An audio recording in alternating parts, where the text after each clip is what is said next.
What's good, my people? Welcome into Buckets, Action Network's daily NBA betting podcast. We're in the workshop, Game 5, Eastern Conference Finals. Boston pushed it back to Boston. Let's see if they can really make it interesting and get a big win here. I am your host, Sean Little, here to break it down with J Money is Money. You already know, one of the sharpest guys out. And of course, the futures market. He has the crystal ball. He sees the future. My guy, BA, Brandon Anderson, you know the routine. We're going to give you our best bets for Game 5. Eastern Conference Finals. We'll give the cap. We'll get you out of here. J Money is Money. How you doing? What are you looking at? Yeah, everything's going great. Making money off NBA. That's what we live off of, right? But give me over 215, 215 and a half, whichever number, best number you can get. I always suggest getting the best number, but give me the over in this Game 5 Eastern Conference Finals. BA, Brandon Anderson, what are you looking at for Game 5?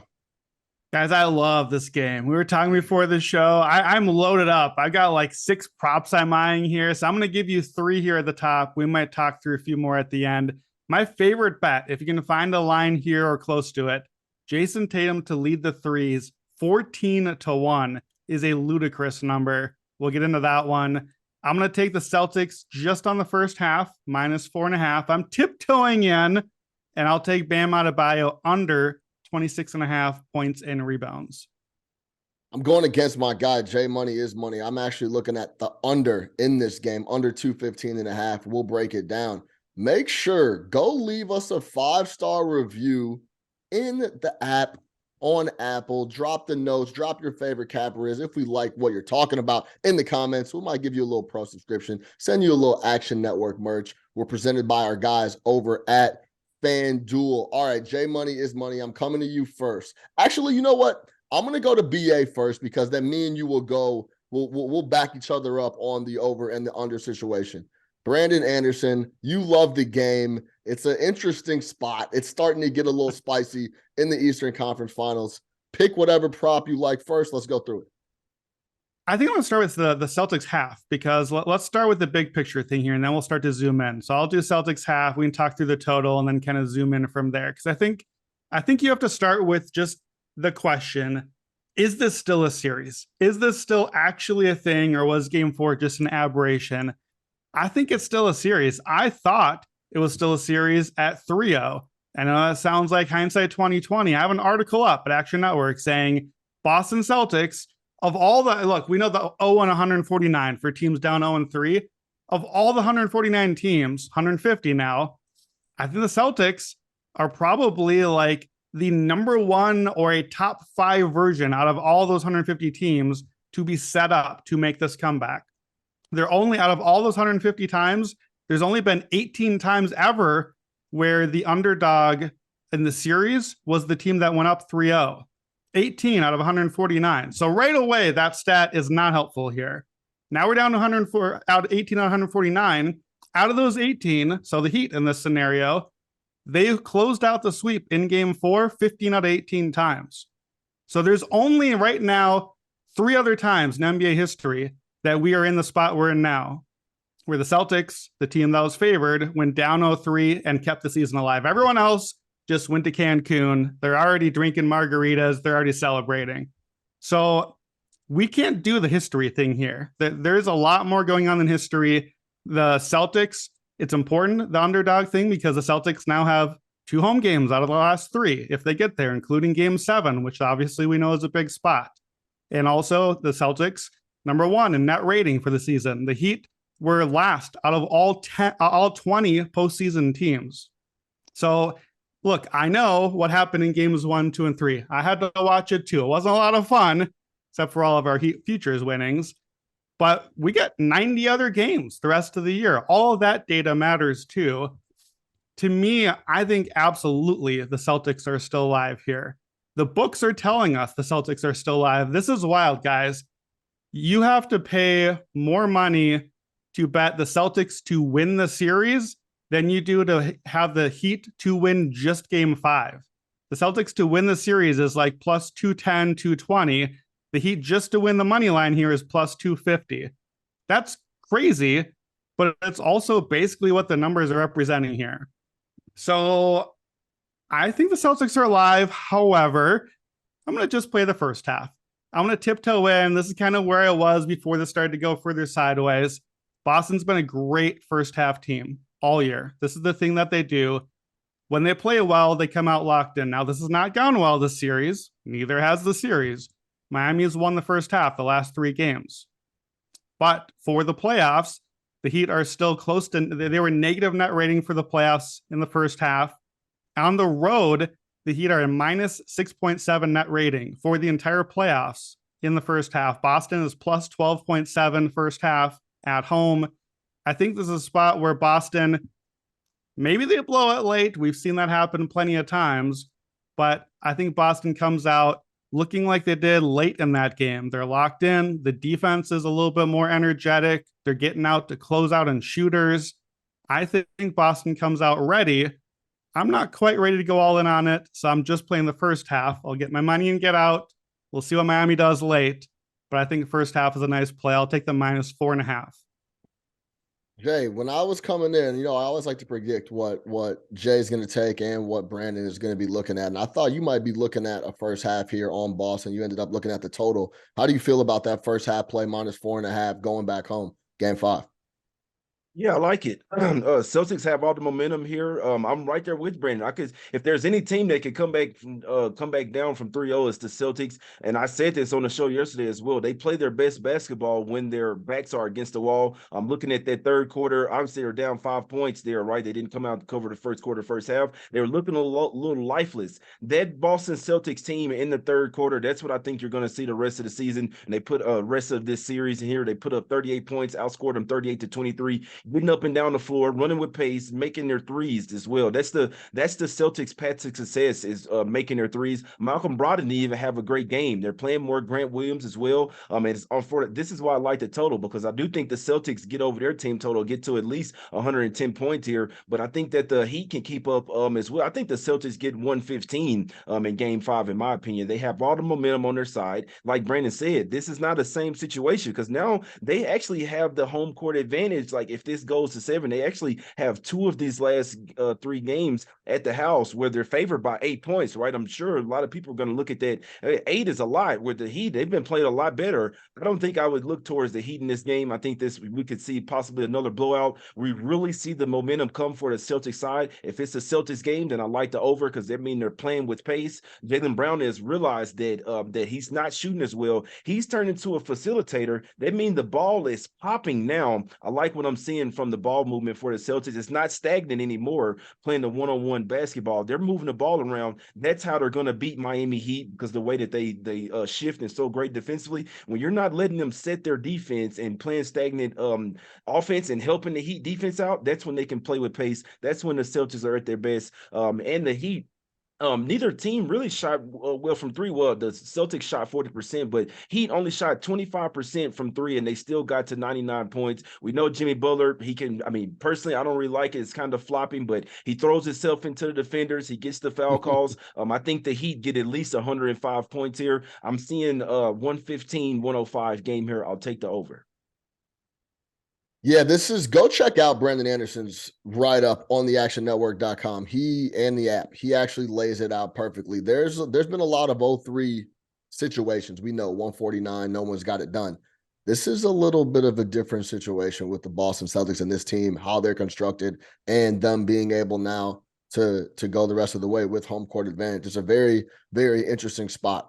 All right, Jay's on the over 215.5. I'm actually on under 215.5. because of a few things here. I expect an overall much cleaner game from both sides. 26 turnovers in combined by both teams. And as much as we kill Boston, or I'll speak for myself, as much as I kill Boston for not being ready and just showing up to the gym and messing around, that's exactly what the Miami Heat did last night at home, thinking it was just going to be a closeout type situation, especially there in the third quarter in the second half. They played Heat basketball that first half, and I don't know if they thought Boston was just going to fold up and go away, but that was not the case. Tatum did his thing, the boys got rolling, and the Boston Celtics end up getting it done.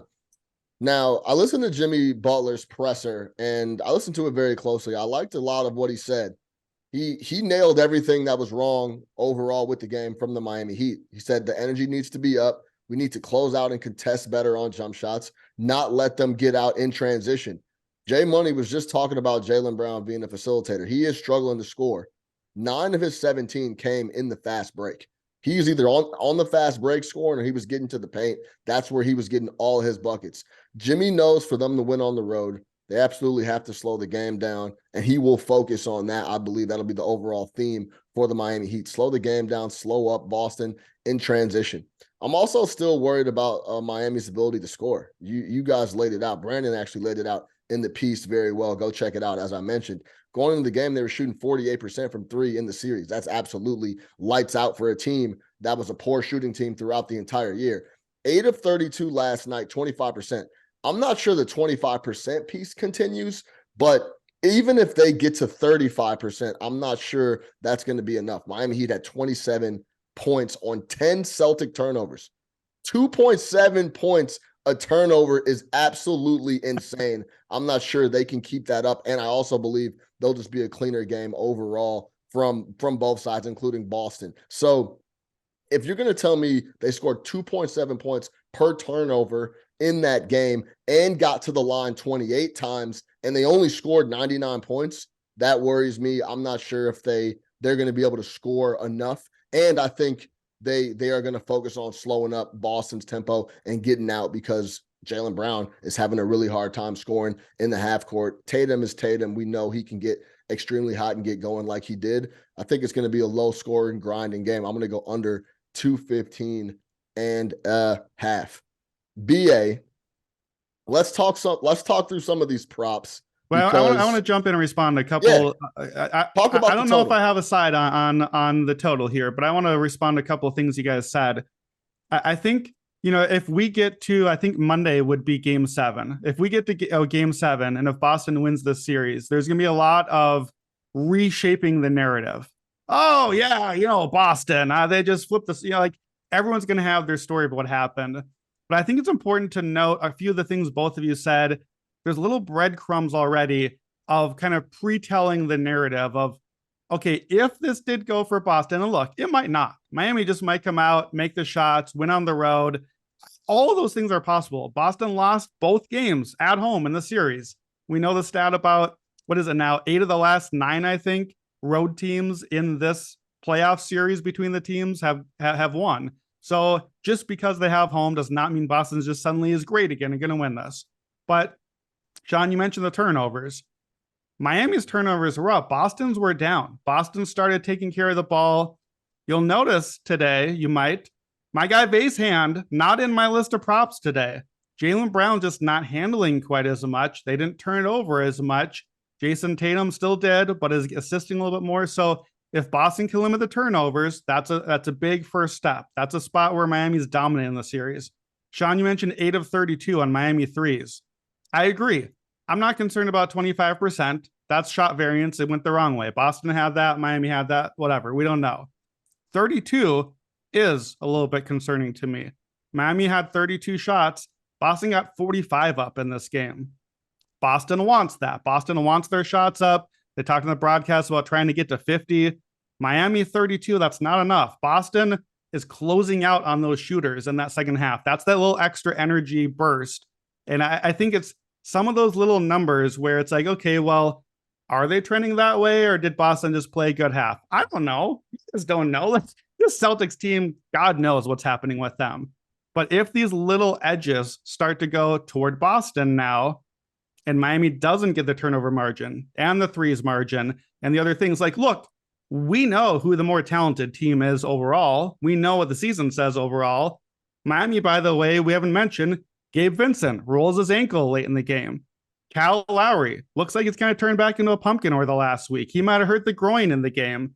They're already missing Tyler Hero. They're already missing Victor Oladipo. Duncan Robinson played 11 minutes this game after suddenly, looking great. He disappeared in the game. You're running out of bodies. And it's not hard to imagine a world 3 more games from now where we're like, man, Miami just didn't have any guys left. Jimmy just couldn't do it alone. And I'll transition that into my other prop here because I think Jimmy is having to do a little bit alone right now. Bam Adebayo to me is a big storyline in this series. Bam, the first couple of games was awesome. awesome in those Boston games. He scored he had 21 points a game those first two games. He was very aggressive, had 15 shots a game. The last two games, he's down to 11.5 points a game, and he's taken only 6 shots a game. His rebounding has tanked also. He only is averaging 4 rebounds a game the last two. He had 5 yesterday. He had 3 in game 3, granted, a little bit of garbage time in there, but the rebounds disappeared. He was at 12.5 before that. So I think that Boston's bigs, the way that they've kind of adjusted a little bit, Grant Williams got a ton of crap in game 3. Deservedly so. Maybe just don't talk your talk to Jimmy Butler. Go ahead and just play. Grant Williams played the most minutes of any Boston big in this game, and he's actually playing pretty well. He hit 4 threes in the game.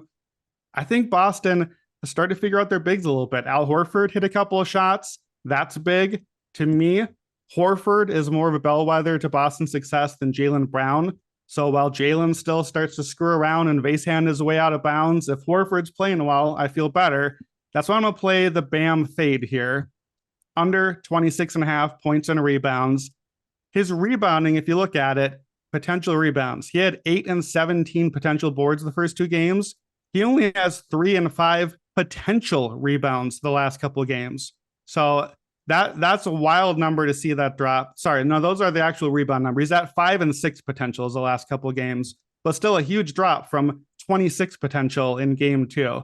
So game 2 to me is the outlier here. He's had single-digit potential boards all the other games. I just don't see him quite as involved here. I think his aggression is down. His, obviously, look, defense, great. We know the Anthony Davis thing from the last series. Defense is another thing. Bam's still playing well on that end, but he's not playing as much, affecting the game as much. I like the points, rebounds under here. And then I'll make the quick case for Jason Tatum threes. He's at 9 right now. The leader in threes is 12, Caleb Martin. We're already on that with a 25-1.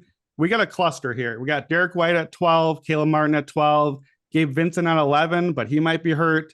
Tatum 9, so he's right there. He's 3 off the lead. Strus is 8. Duncan Robinson is 8. This could be a lot of dudes right now. Tatum 14-1 is a crazy number, especially if you think Boston wins another game. If Boston only gets this game, we're not looking great here because we got to make up a gap of at least 3 and probably more because these guys are going to hit some. But we're likely getting extra games. They're telling us that Boston's a big favorite. Tatum leads the series in 3-point attempts at 29. Gabe Vincent has more, but he's hurt. Derek White has 12. He's over 50%. That's not going to last all series. Caleb Martin starting to get run off the line a little bit. Looked a little uncomfortable shooting threes for the first time. I think Caleb would be my pick straight up, but at 14-1, Tatum is very much in play. And the longer the series goes, the more games we get, the more the volume is in our favor there. So Jason Tatum, 14-1, threes leader. Bam Adebayo under on the points and rebounds. Yeah, Bam Adebayo in the first 2 games had 14 assists. In the last 2, he's had 2 combined. So he hasn't been involved as much. There's no doubt about it. Jay, any reason you think why Bam hasn't been getting as busy in game 3 and 4 as he did in game 1 and 2? He's a big part of what they got going on. When he plays really well and is involved, they seem to win. Well, he did hurt his hamstring at one point, so I'm not sure if that's fully healed up. I think the longer this series goes, it favors Boston. I'll tell you right now, I'm right there with Brandon. I think we see the Celtics. I think we see 1 and 149. I think we see the first team come back from a 3-0 deficit. I think a lot of people are going to be pretty pissed because they're probably going to bet the Heat every single game, and I don't think it's a good scenario. I think the Celtics come out here with the win and go another. I mean, they play their best basketball and their backs are against the wall. We saw it yesterday. I think this goes to game 7 in Boston, and then you know who's taking that one. I mean, the books have been reluctant the entire time to give Miami some love, right? We saw it in game 3. They were Miami was still an underdog. Then you get to game 4. They're like, okay, fine. We'll make the Miami Heat a small favorite here, -1.5, -2, pick them, whatever you saw. It was a small favorite on the Miami Heat. And then now we're in a situation where the path is there for Miami to come back. And then the books are like, okay, we're right back to -8. Here you go. Here, you want to take the Miami Heat? Go ahead. Here's 8 points. You take them. Good luck to you. And we'll see how it shakes. So I'm interested to see how it goes. BA, I know you have a little bit of rapid fire you wanted to dive into. Let's go. Yeah, so we do a show. Chad Millman does a show called Convince Me. I'm going to do a little Convince Me with you guys. I got role player props here that I'm intrigued by, and I have 4 of them. So I have 2 Heat, 2 Celtics. Let me hit you with the 2 Celtics and see which one you like better, and then we'll do the same with the Heat. I'm writing up my game 5 card, so you'll see my final decisions there. So just real quick, here's my 2 guys on the Celtics. I like Grant Williams. I don't like Malcolm Brogdon. Grant Williams, we talked about the big men. His minutes are up 25, 28, 29 the last 3 games, 0, of course, in game 1. And he's getting shots up, 9 shots, or 9 points, 12, and 14 of these 3 games. So Grant Williams over 7.5. I like that one. Malcolm Brogdon has scored 2 points the last 2 games combined. I think Brogdon's hurt, you guys. He played a bunch of minutes. He played a huge part of game 1. He had 19 points. He took 10 2-point attempts. Since then, his minutes are falling. I just don't think he's healthier right now. Otherwise, I don't really have any other reason that he wouldn't be out there. So I like the Brogdon under 9.5 points, Grant Williams over 7.5 points. Which one of those 2 Celtics would you play if you're going to pick one? Sean, what do you think? Yeah, I mean, it's tough because Brogdon has been cooking at home. I don't know if he's hurt. That's actually something that is interesting that you can keep an eye on. But 2 points the last 2 games in Miami it is tough to overlook.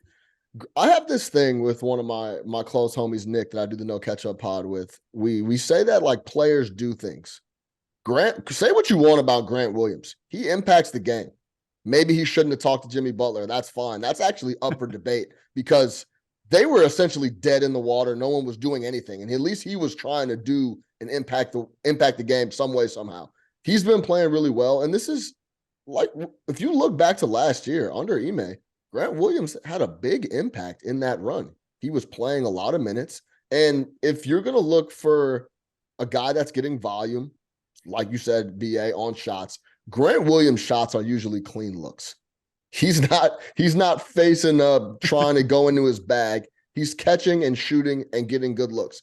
He's playing with confidence. I like what Grant Williams is doing. I don't see his minutes coming down any way, shape, or form as they go back to Boston. His confidence will only grow. I would have to look at Grant Williams before I looked at Brogdon.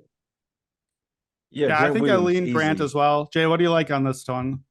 Grant Williams over 7.5 points. Simple. All right, we're all on Grant. Let's lock that one in. I think that's my favorite of these 4. So I'll go with Grant over 7.5. Here's my 2 Heat. I'm going to fade both. Fade Gabe Vincent, fade Kevin Love. Talked about Vincent already. I'm going to go under the 2.5 threes. I think that line's a little high. We all remember game 3. He hit 6 out of 9. But in the last 7 games other than that one, he's only had 5 attempts or fewer every single one of those games. He took 9 because he was hitting everything. We all do that. I've played pickup before. Make a couple shots, keep shooting after that. That's how the game goes, right? He hurt the ankle late in the game. I don't know what that will be, but we got lines up. I guess we're expecting him to play, but it's got to affect your lift, your shot a little bit. It's late in the playoff run. I like the under 2.5. He's had 0 or 1 made threes in 6 out of the last 8 games. That's Gabe Vincent. Kevin Love, dude's just not playing that much anymore. He got hurt in game 3, played only under 12 minutes in game 4. He had 3 potential rebounds and 4 in these last 2 games. We get the under 4.5 rebounds, which is more rebounds than potentials he's had in that stretch. He had 2 boards and 4 boards. So Kevin Love under 4.5 rebounds, Gabe Vincent under 2.5 threes. Jay, which one of those 2 do you like better if you're going to pick one? Definitely Gabe Vincent, but I mean, I could not talk you off some Kevin Love unders as well. He only played 12 minutes in game 4. He's an older player. If there's going to be some guys that's run out of gas, it's definitely going to be a guy like Kevin Love as well. And it's really hard to play him. It's going to give you some offensively, but defensively, they're attacking him every single time. So I actually like both of them. Sean, what do you think? Yeah, I lean Kevin Love just because purely on the fact that he hasn't been playing the minutes. He hasn't been effective when he has been on the floor. Gabe Vincent is very streaky. I think he's a big part. If they're going to compete and win games, he's going to have to show up and play well along with Caleb Martin. So I lean Kevin Love more. I think Duncan Robinson will get more minutes as well. So yeah, I'll take Kevin Love. I'll stay off of Gabe, partly because I want to root for Gabe too. So I'll go Kevin Love. Yeah, I think I'm with you guys. I think I like Grant Williams best out of the four, Kevin Love next. To me, it's a volume thing and it's a certainty thing. With Gabe, what if he hits the threes? With Malcolm Brogdon, what if he hits a couple of threes? And now, like you said, like I said, you hit a couple, you're going to keep on firing away. Now we're in trouble. With Grant Williams, we're going to get 30 minutes of play. So he's just going to be out there, maybe get some points along the way. With Kevin Love, we might get 10 minutes. We might get 12. He might start and then just not play again the rest of the game. Like, this is the point of the series where you're making those hard decisions. You're like, hey, look, we got to get a win here. Sorry, Kev, sit on down. We're just going to play our other guys a little bit more. And maybe it's not, but I think just looking at the volume, those are the two I lean. All right about these more in the betting card, but I like looking at these role player unders, and Grant is the over because he's the one taking the minutes. Watch where the minutes are going, and I think you can get some angles there. Be on the lookout for Brandon's write-up, his Game 5 card. That'll be coming out shortly. To recap, Brandon Anderson, Celtics first half -4.5. Bam Adebayo under 26.5 points and rebounds. Jason Tatum, 3-point series makes leader. Right now sitting at 14-1. J Money is on the over 215.5 in the full game. Me and Jay are going head up. I'm on the under 215.5. We'll see how it shakes there. That's going to do it for the Game 5 Best Bets episode for the Eastern Conference Finals. Miami's going back to Boston. We have an interesting game. For Brandon Anderson, for J Money is Money, I'm Sean Little, presented by our guys over at FanDuel Sportsbook. Don't forget it. Get playoff buckets. We'll see you next time.